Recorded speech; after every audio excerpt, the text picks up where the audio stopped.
Welcome to this episode of the Talent Forge, where we are shaping the future of training and development. Today, I am joined by special guest Aaron Helton. Welcome to the show, Aaron. Hey Jay, happy to be here. So, Aaron, you've got a fantastic background and something that I'm really excited to dive into today. Can you tell us a little bit about yourself and how you got into this talent development space? Absolutely. So I have a master's degree in industrial organizational psychology. So some of you may be familiar with that if you're from these backgrounds. For those who are not familiar, industrial organizational psychology at an extremely simplified version. Some people consider it HR adjacent, but there's some overlap, but they're two separate entities. Industrial organizational psychology, industrial is the surveys and statistical side, and organizational is the people side. So I work in both the assessment and kind of logistical adjustments of companies or a little bit of that assessment space, but I mostly work in the organizational space. My official title is a leadership consultant. And so I work in executive coaching, leadership development in the form of training and consulting as a whole with executives and up to, I believe, middle management and higher, more or less. So the organizational side being that culture side. So what I do is I transform cultures using those tools. And it is a bit of a case by case basis, which some of you may be familiar with. As for how I got into the role, honestly, I'll be honest, it was a little bit of luck and a little bit of fate, I'll say. So I got my degree with the intention originally to be a statistician. So I was Mhm. going to work specifically in statistical spaces.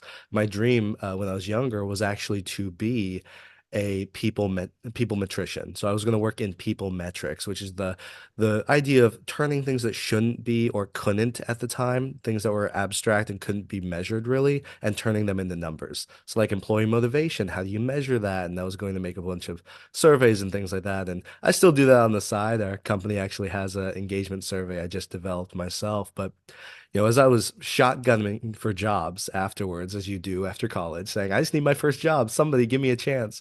All right. I came across my current boss, Steve Anderson from Integrated Leadership Systems, and we just hit it off. And he said, I'm looking for exactly what you've got. And I said, well, this is kind of more of the touchy-feely coaching style. And we just had a long conversation. And he said, take a chance on me. I'll take a chance on you. So I did. I moved 5 hours north, and now I'm here in Columbus, Ohio. And that first month, I had $200 to my name after getting settled in, and it was pretty scary. But Yeah, I bet. 3 years later, I'm doing well, and I've really fallen in love with systemizing the idea of the coaching process and the development. And I've just finished my manuscript for a book I'll be looking to publish later this year on Congrats. the thank you very much. It's on the framework of how to create breakthroughs. And so I'm really excited to apply my specific mindset in that original statistical space and apply it to the people side without sacrificing the heart of human development. So it's very exciting.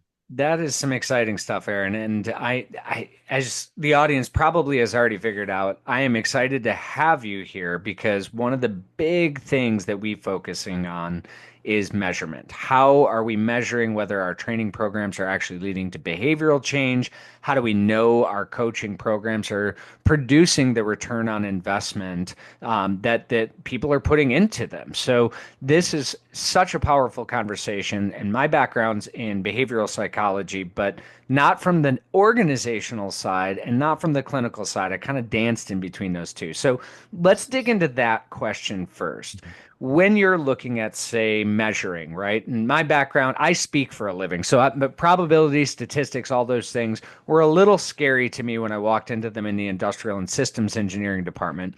But I recognized how important it is to measure different aspects. What are some of the things that you think about as you start to navigate some of these measurement aspects, whether that's employee motivation, whether that is behavioral change or shifts or functions? What do you look at, and how can we maybe as trainers think about that and look at that in our own programs?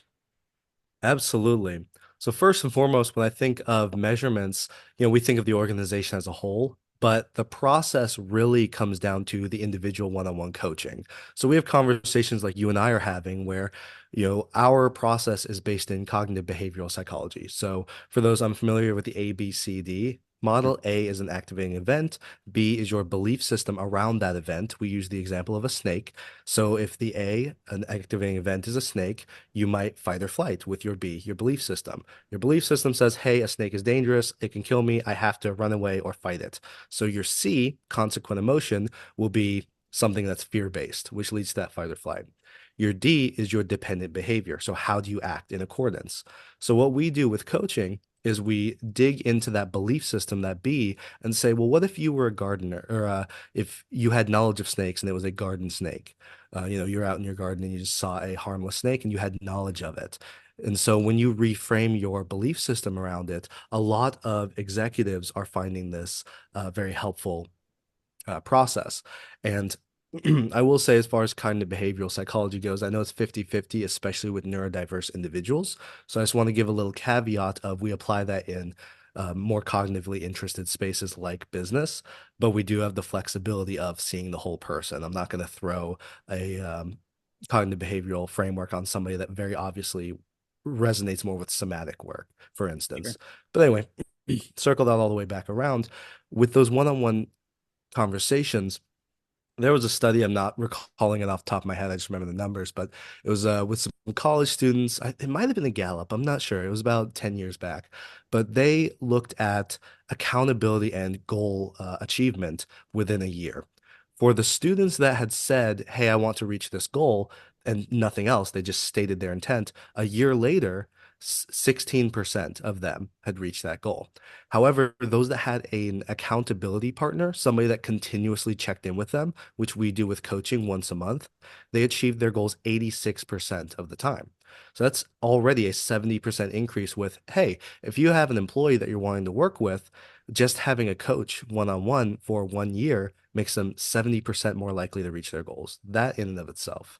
For That a culture, go ahead. That's actually also supported by the ICF, the International Mhm. Coaching Foundation, which ends up demonstrating like training by itself will get somebody maybe 23% of the way, but training coupled with individual accountability based coaching can get us up to that 85, 86% mark. So that's very, very consistent, Aaron. Absolutely. And then when you pull that information, that's just from the coaching side. Then you look at the training as a whole. So how we've measured it in the past is just, and honestly anecdotal in some cases because of the nature of human development. Sometimes you just feel it when you can communicate faster. You think of The Speed of Trust by Stephen Covey, Mhm. and you look at, Warren Buffett making a handshake deal. I believe the example they had in the book was with I think the CEO of Walmart at the time, something Yep. like that. But they gave a handshake deal of like 4 billion because they knew each other so They well. trusted each other. And they trusted each other, exactly. And so you can see it in the speed of work. You can see it in your capacity as you gain stress management techniques and the ability to regulate yourself better. And then additionally, you'll see it just in general growth. You see year to year, we've had hospitals we've worked with that, because of the nature of hospitals, a lot of times they're sitting in the red because that's the nature of how it's funded. But some of them are making profit from our training and the way that we worked with them and the culture that we've created in them. And then finally, a lot of people don't think about the scarcity in the sense of not what you're gaining in return on investment, but what you're not losing.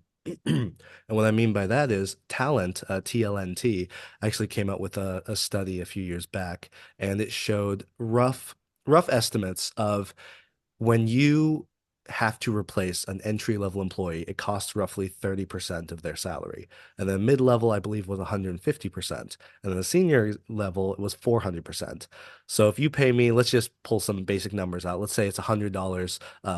Well, with businesses, let's make it 1,000, right? So you pay 1,000 over 12 months. That's, $12,000 to protect, essentially, to invest in an executive, for instance, who makes 100,000. Well, that $12,000 investment in a year just saved you potentially $400,000 because we discovered, their motivations, given them protection from burnout, things like that, in addition to the training, the coaching, and all of those aspects. And so Well, that's a level of measurement as well. And that's so important because actually, the Society for Human Resource Manufacturing or Management also kind of quantifies. You can frame it anywhere from 1 to 3.5 times the salary to actually replace. And that's everything from the acquisition of talent to the onboarding of talent to the loss of Absolutely. knowledge management to anything else.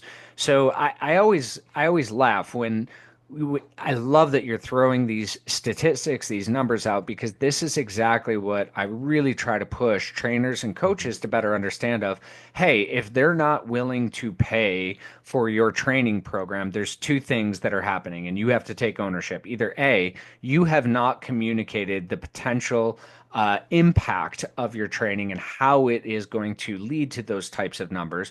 Or B, you've not been able to quantifiably educate them in a way that they understand what risks they are currently at, especially with the economic markets, the even just the general workforce culture and belief systems that people are walking into the workspace are, that investment of $1,000 a month for coaching is minimal compared to the potential risk of that person leaving, that person staying and not being engaged, that person Absolutely. creating behaviors that ultimately collapse your culture, etc. So I love that you brought that up.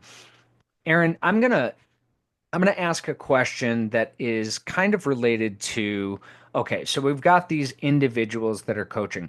How much do you allow those individuals to essentially set their own goals or set their own metrics versus how much do you kind of provide them some insight or guidance on what type of metrics they should be looking at, right? Because I can think about it, and I, as an individual, I like to think that I'm fairly introspective. I evaluate, I reflect, I get 360 reviews from my team so that way I know where I'm at.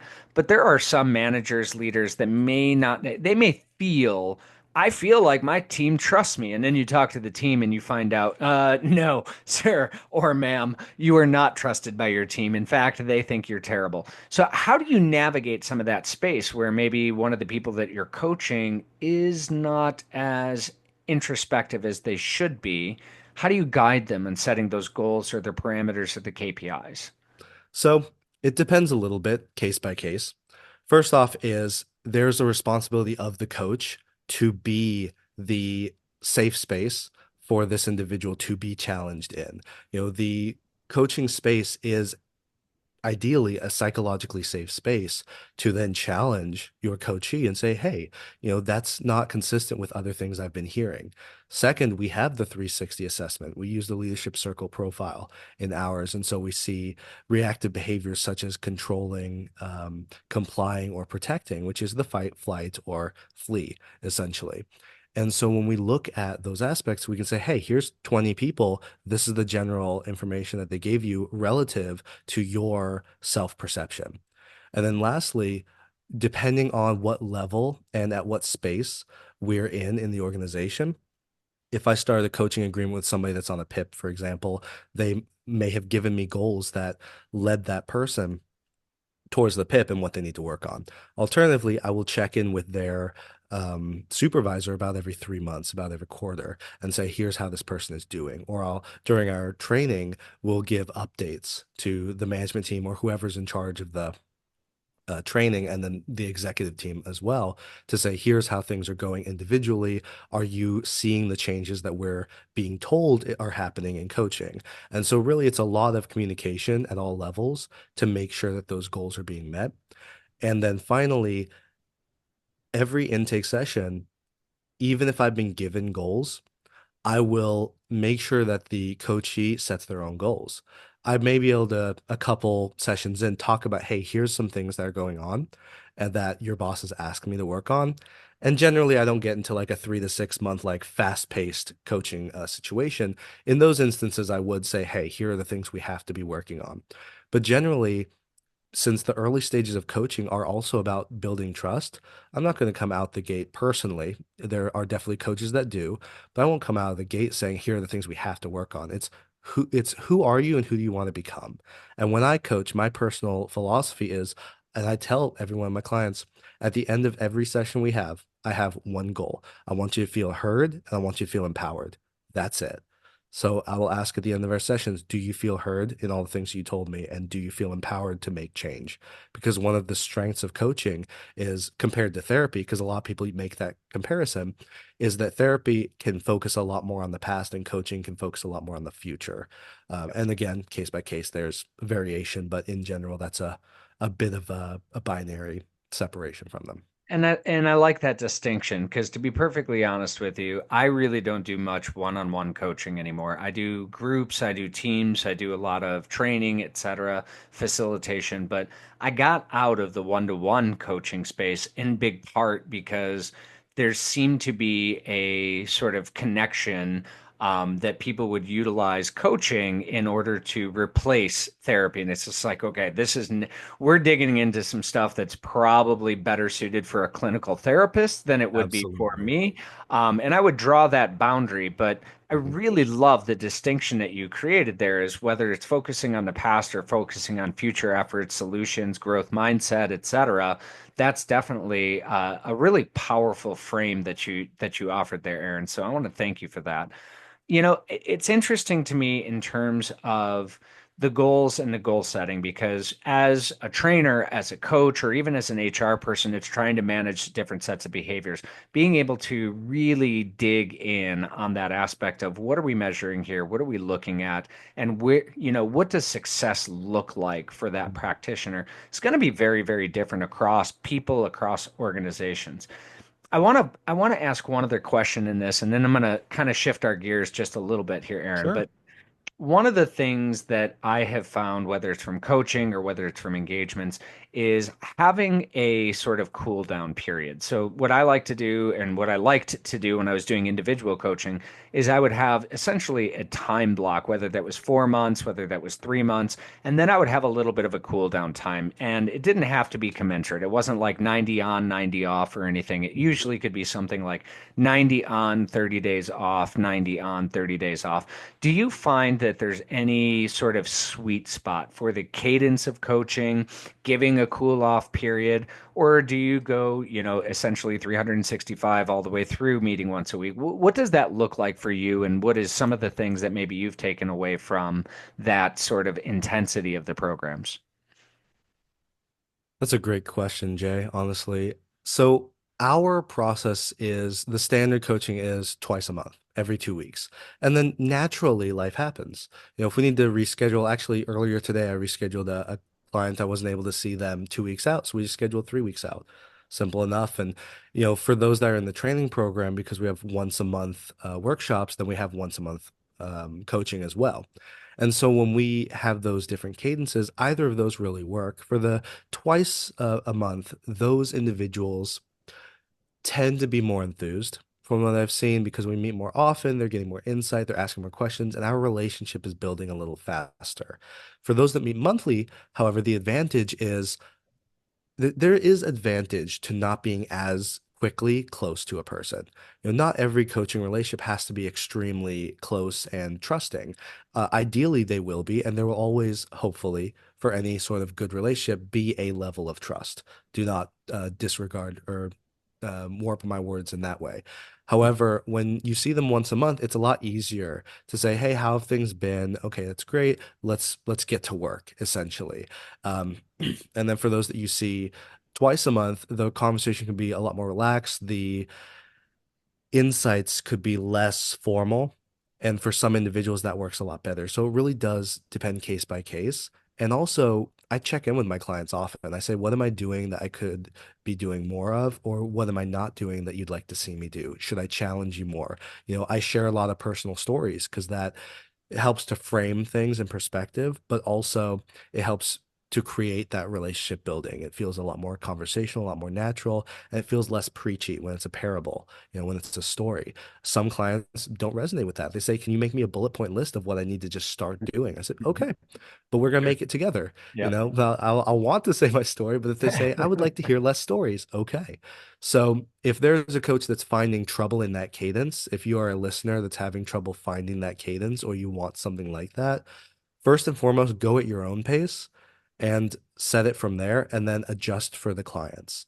There will be natural days of, hey, it's summer's coming up. I can't do this month, or I'll be on vacation. Can we push it back another week and a half? And then when they come back from vacation, that's when they're stressed out because they just came back from vacation. You say, perfect. This is exactly when you need a coach, right? Right. And so, but ultimately, it comes down to my favorite phrase and the wonderful catchphrase of any mental health or corporate practitioner, I believe, is it depends.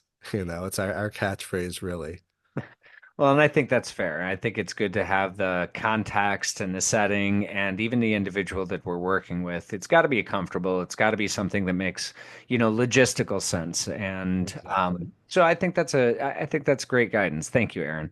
So let me switch gears here real quick. You had brought something up earlier in our conversation, and I want to create a little space for you to maybe share your experience and your thoughts on working with neurodiverse populations. And I'm just going to leave that a little bit open and share with us any of your insights and your experiences that you feel comfortable with. How might we be able to think about this in a more effective and inclusive way as we deliver our coaching, our training, and our HR programs? What might we be able to do to be more inclusive to a neurodivergent population? Absolutely. Hmm. Well, first and foremost, using any of my own examples is, I would say, a little unfair, right? Because I am one individual who is autistic. I am autistic, but I'm also what is previously known as high functioning, but I call it high masking because using the language of high or low functioning can be disparaging for certain groups. And I don't think they've came up with quite new language yet. So I believe it's I level like one, high two, or three masking. as well. Yeah. Yeah. So I spend a lot of social energy to show up as I am now. But of course, we all have our gremlin mode or our goblin outfit we put on at home, put on our pajamas, grab our, um, jar of peanut butter and just watch our shows, right? Or to some degree, something like that. You have a little, I have colored lights and things that I turn off the large light in the room and just, have a nice, calmer, dimmer environment. So we all have the tools that we need when it comes to accommodating individuals, that's what it comes down to. That's it. Accommodate the individual. We spend all these we spend a lot of energy on how can we create more of a blank or blank or blank around accommodation. It's how can we empower this specific group? And at the end of the day, one of the most powerful tools we have is when we're with another human being, just be with another human being. As I mentioned, my whole goal when I'm with a client is I want you to feel heard and I want you to feel empowered. And I'll ask somebody whether they're neurodivergent or not, do you feel heard? And there'll be some individuals with, um, I had a client and they were so trying to think of how to say it in kind of a um considerate way to make sure everything's, anonymous, etc. But I had this client and they were dealing with imposter syndrome. And so they could talk about, oh, it's tough to deal with this. I'm also younger, I'm also this. And I sat there and I just looked at them and I said, you're also a black female doctor. You understand that, right? And she just starts crying on the Yeah. spot. She says, I feel so seen. Like, yeah, because that's your whole person. You are a whole person. It's not just I'm young, or it's not just I just started my job, or it's not just because I'm a minority. It's you are multiple different things that all culminate into your identity. And at the end of that session, did you feel heard? Absolutely. Do you feel empowered to make some change together? Absolutely. And so with a neurodivergent individual, I'll hear them. I've talked with clients that or people that come up after speeches and all sorts of people. And they'll come up and say, well, here's my neurodivergent experience. And I say, that's interesting. It's different from mine. Tell me about how you grew up with blank, blank, blank, because this was my experience. And we'll just connect as people. There's no framework or system that can simplify the complexity of being a human being. So at the end of the day, the very first thing that you should do when you sit down with another human being and the very core of what you do should be sit with that human being. So if they prefer, hey, I'm just going to be cameras off and I just need to do a phone call, or I'll have my camera off, but it means a lot to see you reacting. It's like, okay, a little weird, a little awkward, but that's okay because it's what will make you feel safer here. And then one day I might say, hey, would you be able to turn your camera on, but maybe keep the lights off? Does that feel good. It's like, yeah, because I want to be able to see you too. Is that something we could work on together? Absolutely. Or they might say, I'm just really not comfortable with it. Okay. There's no, like, that's not a positive or negative interaction. That's just deepening our relationship because if they say no, I get to respect um, Boundary their and needs, boundaries. And if they say yes, we get to move into that discomfort together and grow. If that's one of their goals is I want to be more present online when I have team meetings, then that's something that I would push them to do. But if it's not, then it's not. So it would really just come down to that case by case. What are you working on? Who are you? And who do you want to be? And how can I help you get there by seeing the entire person that you are?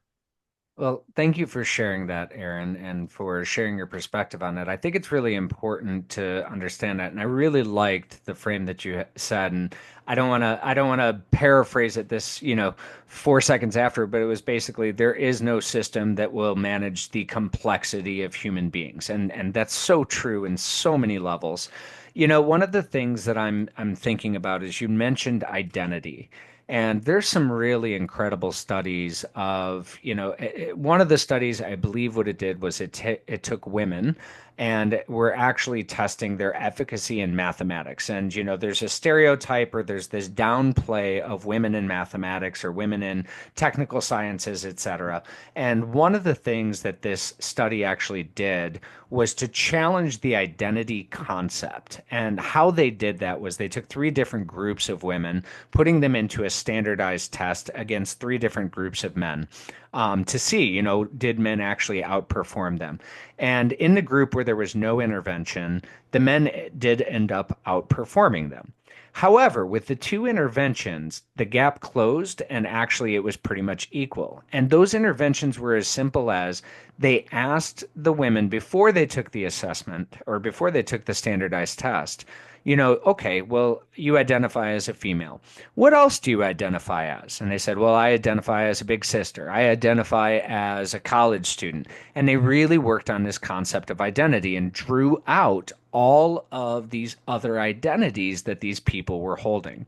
And those groups that went through those interventions that were really kind of like broadening their concepts of identity ended up performing at the exact same levels, if not outperforming the men that were taking that same standardized test. And I thought that was such an interesting study because it really does have an impact.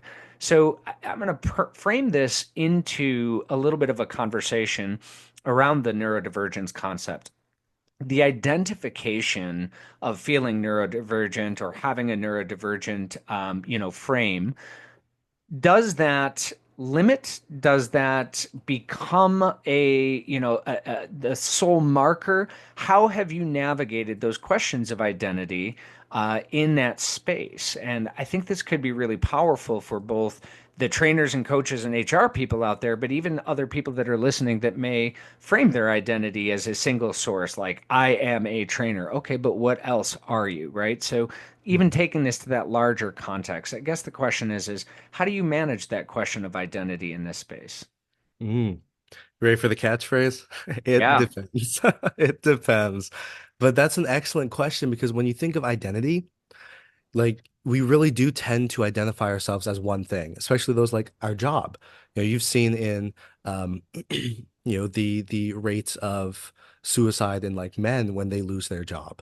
When they lose their identity as well, I'm not masculine because I don't have a job, or I'm not the protector, or even in this like male loneliness epidemic that's being talked about, which, you know, that's a whole separate thing that I'll talk Sure. about, but it's kind of self-created in the sense of um that need for connection, for intimacy to be seen, right? And when it comes to looking at all these different aspects of your identity, it empowers you.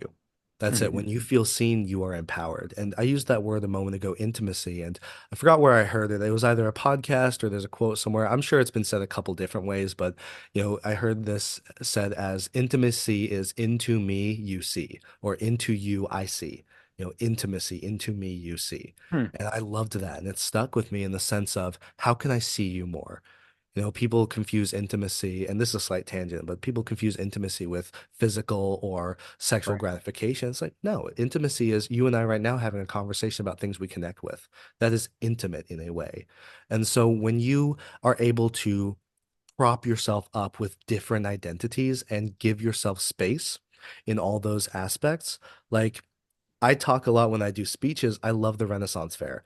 I- When I Me too. stand up, oh, I love it. Me Awesome. We too. might have to talk after this. But I say, I'm not going to put on a suit of armor or my Renaissance Fair garb and then give a speech, even though that's a part of my identity. At ILS, Integrated Leadership Systems, where we work, part of our focus is how do we see how do we drive out your authenticity? How do we cultivate your authenticity? And there was a misconception I had for a long time, which was to be my whole self, to be authentic means I have to be my whole self all the time. And that was my misconception. I believe that authenticity is having space in your whole life for all of your parts. You I don't like have that. to be the goofball in a serious meeting to still know that you are a goofy, funny person outside of it. And so having space for all those different zones. Like if I want to be a Renaissance Fair theater kid, I go do that in those spaces. I don't need to bring that into the meetings. However, I might have a funky shirt on that I like, and that's Sure. an aspect of it. And so that's where I find my balance and my authenticity. So when taking that all the way back to that question of identity, and I'll actually reference that male loneliness epidemic in the sense of men need to create more community with each other, because you see the studies from back in the day of, again, using just the traditional model because that was what was studied, but a husband and a wife, statistically, if the husband passed away first, the wife is not going to pass away very quickly after because generally the social constructs of like women and femme presenting individuals is community. They have community, they have hobbies, they have identities outside of husband.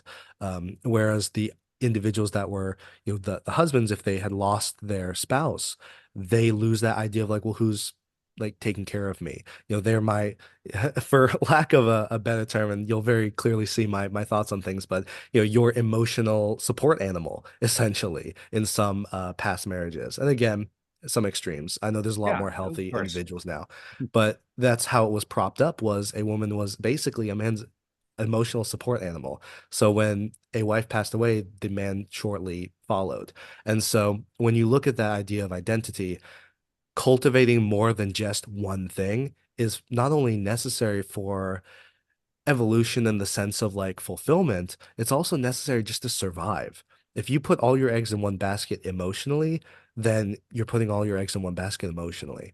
So when it comes to your identity, make sure that you give yourself the grace to be everything that you are. And as a coach, make sure that you are seeing the whole person, just something I do talk about in my book towards the end as well. It's such a powerful insight and very accurate along the science. We are social animals, and that social connection that we have is often based on different frames of our identity. I have a social group of former debaters when I was on the debate team, and hockey players, and this and that and the other thing. And leaning into those different social networks, it Mhm. is. It's a construction of different aspects of our internal states, our internal beings, and how we perceive ourselves. And I think it was Kierkegaard that said, "If you label me, you negate me." And I really do I love that frame because we are more than just one thing. We are complex, sentient, conscious beings, and there is more than just the one aspect that we might be looking at or might be feeling about ourselves. So Absolutely. exploring that and digging into that is a really powerful exercise. Absolutely. And if I may, apply that also to emotions. That's something I talk about all the time is people sit there and say, well, I am angry. It's like, well, no, you're feeling anger right now. Mhm. Separating that whole identity because that happens often too, is people paint themselves as a singular thing moment to moment as well. Or, well, I'm just the boss. I have to be the hammer here. It's like, no, you don't. Your perception, your belief system, right? Going back to that, Yep. is that as a manager, you have to be the tough guy. No, you don't. And so those are the type of things that we can challenge. So ultimately, coaching is just leading and guiding individuals towards seeing more of themselves and the context around them. It's just more. Helping them to challenge those belief systems. So Exactly. beautiful. Aaron, this has been an incredible conversation. If the audience wanted to get in touch with you to learn more, how might they be able to do so? Absolutely. You can find me on LinkedIn, Aaron Helton. You can also find the website for Integrated Leadership System. I believe in the description, both of those links should be there. The Integrated Leadership System's website is integratedleader.com. And then you can find me on LinkedIn, Aaron Helton. And then additionally, depending on when this comes out and the timeline for publishing, you should be able to find my book, The Path to Permission, Channeling Energy into Life-Changing Breakthroughs by Aaron Helton. I like that title. You got to let us know when that's out. We'll put out a message for you Absolutely. because that'll be one that I'm reading, Aaron. So thank you for Awesome. joining us today on the show. Thanks for having me. I appreciate it. And this was an amazing discussion. Thank you, Jay. Yep. And thank you, audience, for tuning into this episode of the Talent Forge, where we are shaping the future of training and development.